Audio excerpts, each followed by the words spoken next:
자, 한 손에는 붓을 들고 시를 읊고 다른 한 손으로는 피리를 불어 적을 물리치고 심지어 활을 잡으면 당대 최고였다. 이게 무슨 소설 같은 이야기냐고요? 실제로 조선시대 문인들이 신선이라고 불렀던 한 남자의 이야기입니다. 오늘 바로 이 천재 시인 최경창의 삶 속으로 한번 들어가 보시죠. 최경창을 이야기할 때 빼놓을 수 없는 게 바로 그의 호, 고죽입니다. 무슨 뜻이냐면요. 바로 외로운 대나무라는 뜻이에요. 이 그림을 보세요. 마치 안개 속에서도 흔들림 없이 곧게 뻗은 저 대나무 같지 않나요? 고죽이라는 호에 바로 그의 굽히지 않는 절개, 또 그 고고한 성품이 그대로 담겨 있는 거죠. 아니 근데 이게 그냥 비유가 아니었어요. 실제로 그의 품체가 어찌나 뛰어났는지 주변 사람들이 다들 저 사람은 신선 같다고 말했다는 기록이 남아있어요. 그러니까 뭐 재능은 물론이고 그냥 풍기는 아우라부터가 남달랐던 겁니다.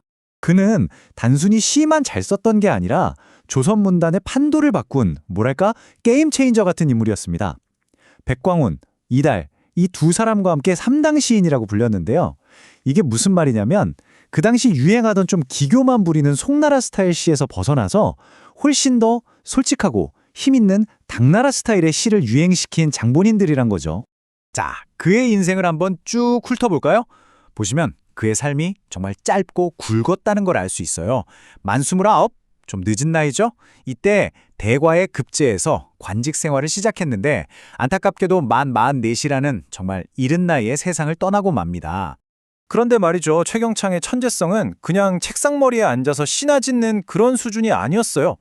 어떨 때는 그 재능이 칼이나 창보다 더 강력한 무기가 되기도 했거든요. 지금부터 들려드릴 이야기는요. 와, 이게 진짜 있었던 일인가 싶을 정도로 거의 전설 같은 이야기입니다. 시간을 거슬러 올라가 보죠. 때는 바로 1555년. 이 해가 어떤 해냐면 을묘예변이라고 해서 일본 해적, 그러니까 왜구들이 엄청나게 쳐들어오던 아주 혼란스러운 시기였습니다. 상상해보세요. 이때 최경창의 나이가 고작 만 16살이었어요. 한창 어린 나이죠. 피난 가려고 배를 탔는데 글쎄 그 배가 왜구들한테 완전히 포위되고 만 겁니다. 정말 꼼짝없이 죽게 생긴 그야말로 절체절명의 위기였죠. 자, 보통 이런 상황이면 칼을 뽑아들거나 뭐라도 해야 하잖아요. 그런데 최경창은 뭘 했는지 아세요? 놀랍게도 무기가 아니라 옥퉁소를 꺼내 들었어요. 그리고는 휘영청 밝은 발빛 아래서 맑고 청아한 소리로 연주를 시작한 겁니다. 그 구슬픈 피리 소리가 글쎄 칼을 든 적들, 그 왜구들의 마음까지 흔들어 놓은 거예요.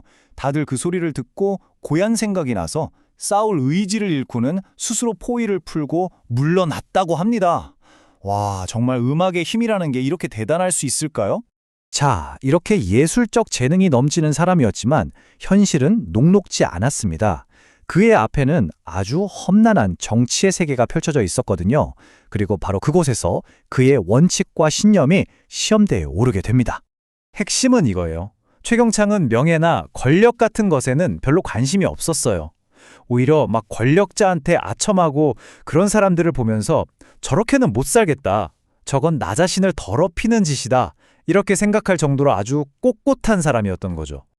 자, 이 표를 보시면 그의 인간관계가 한눈에 들어옵니다. 왼쪽을 보세요. 율곡 이이, 송익필, 정철.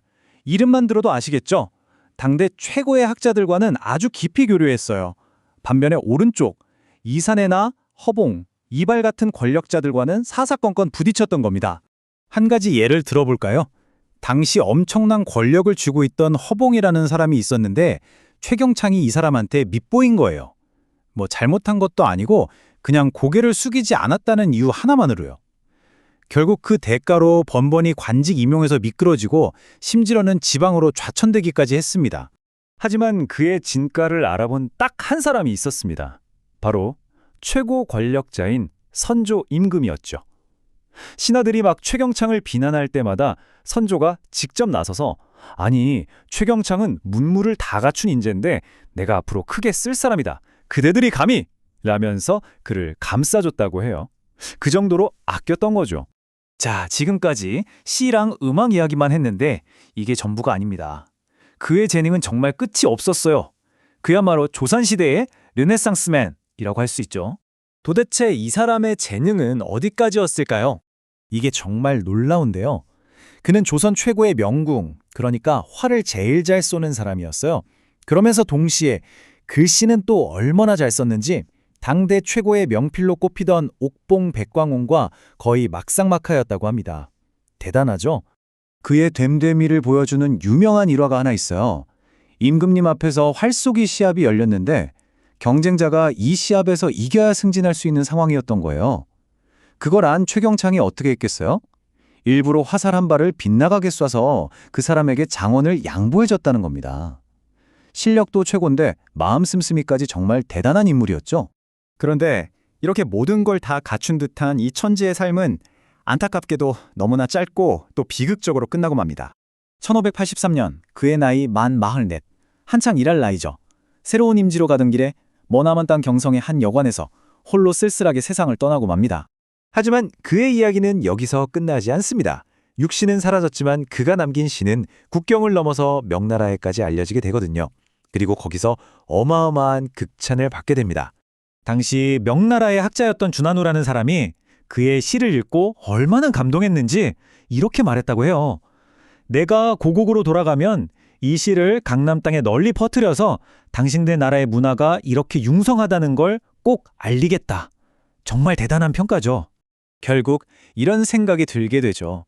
시대를 잘못 만난 천재.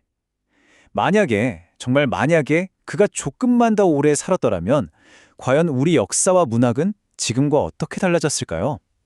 여러분은 어떻게 생각하세요?